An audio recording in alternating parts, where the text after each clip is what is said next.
প্রত্যেক দিন সানডে সকালে এসে বিভিন্ন বাসার থেকে এই আত্মীয় স্বজনের যে বাচ্চারা যারা আছে এই 4 বছর বয়স থেকে 12 বছর পর্যন্ত সবাইকে উনি গাড়িতে উঠান, গাড়িতে উঠিয়ে নিয়ে ওই চিলড্রেন্স পার্কে নিয়ে যাবে, ঠিক আছে। আর চিলড্রেন পার্কে এরকম না কিন্তু নিয়ে ছেড়ে দিলাম, কারণ ওখানে অনেক খেয়াল রাখতে হয়।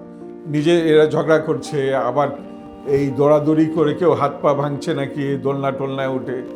সো প্রত্যেক সানডে 3-4 ঘন্টা, হ্যাঁ, এই সবার বাচ্চাকে গাড়ি উঠিয়ে, হ্যাঁ, আর তখন ড্রাইভারও থাকতো না, উনি সানডেতে ড্রাইভারকে ছুটি দিয়ে দিতেন। আমি কোনোদিন দেখিনি যে উনি পিছনের সিটে বসে।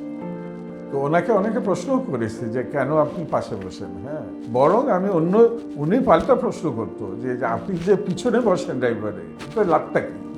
হ্যাঁ, আপনি তো ঠিক মতন কথাও বলতে পারছেন না তার সঙ্গে, রাইট?